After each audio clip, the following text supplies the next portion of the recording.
guys, nasa EDSA kami ngayon. Nag-pick up kami kanina ng mga stock ng shawarma. Warehouse ata nila ng mga shawarma shack yung store. Yun yung main warehouse nila. Doon kami nag-pick up. Ngayon dadali namin dun sa isang branch nila sa may Dasmariñas, Cavite. Medyo mabigat yung dala namin guys kasi mga frozen food siya, tsaka mga ingkan, ganun. Kaya medyo mabigat yung dala namin ngayon. Dito kami ngayon sa EDSA Show sa ilalim ng tulay. Kanina medyo malakas yung ulan pero ngayon umaaraw na naman.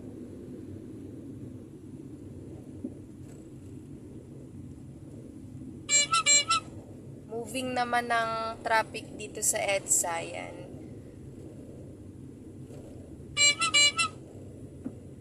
Medyo matraffic lang pero moving naman, katulad niyan. Kaya makakarating kami ng mabilis sa may Dasma, Cavite. Pero malayo-layo pa kami guys kasi 1 hour and 32 minutes pa sa Waze.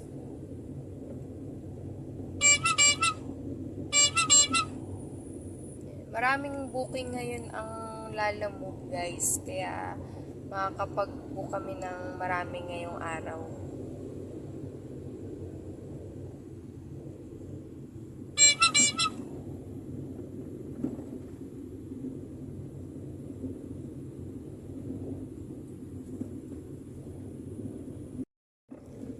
Hi guys, nasa biyahe pa rin kami ngayon papuntang Dasma.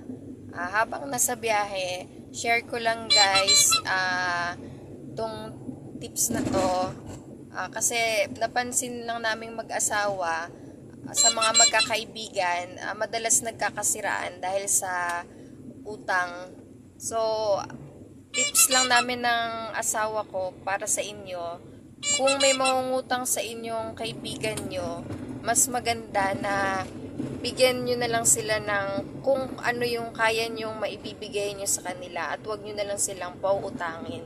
Kasi pag dumating yung panahon na sisingilin nyo na sila at hindi naman sila makabayad, magkakagalit pa kayo, sasamaan loob mo.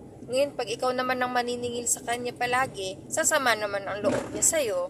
Kaya dahil sa utang, magkakasira kayong magkaibigan. Kaya tips namin sa inyo na imbis pa utangin nyo yung kaibigan nyo, magbigay na lang kayo kung ano yung kaya nyong itulong at kaya nyong ibigay sa kaibigan nyo. Yan, tips lang namin ng mag-asawa ko yan sa inyo guys ha. Medyo matraffic na dito sa EDSA. Bumabiyahe pa rin kami papuntang Dasma dahil malayo-layo din yung Dasma dun sa warehouse nila dito sa Manila.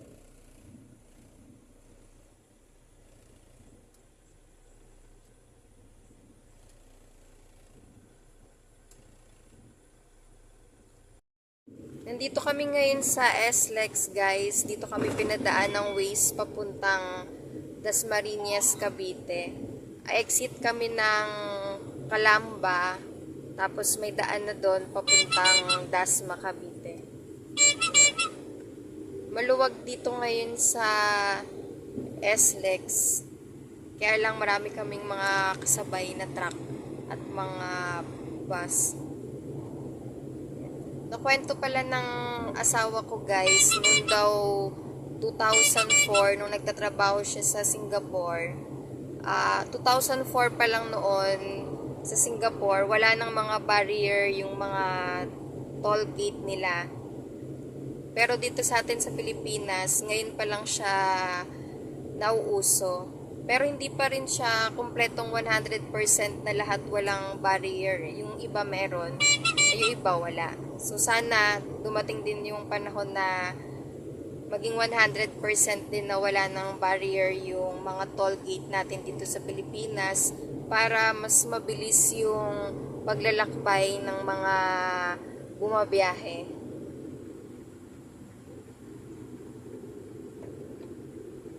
Pag ganitong tanghali pala guys, wala masyadong dumadaan dito sa SLEX, kaya Mabilis lang ang biyahe nito. 48 minutes na lang nandun na kami sa Dasma, Cavite.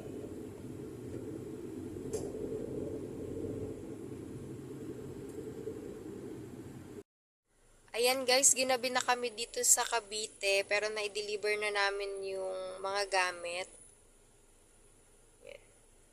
Meron naman kaming nakuhang booking papuntang Taguig. Na-pick up na namin siya sa Cavite. Isang mahabang speaker lang naman siya kaya magaan lang yung dala namin ngayon. Yan, nandito kami ngayon sa Daang Hari. Yan, ito pala yung Ayala Malls, Vermosa.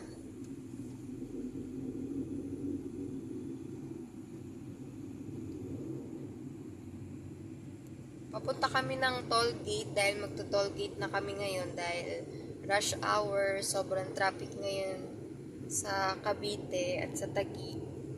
Kaya pumayag naman yung client na mag-call kami para makarating kami kagad sa Taguig.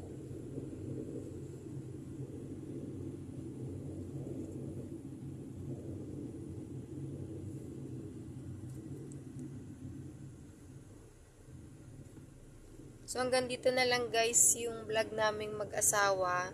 Sana patuloy nyo kaming suportahan at panoorin. Please don't forget to like, share, and subscribe to our YouTube channel and follow us on Facebook. God bless.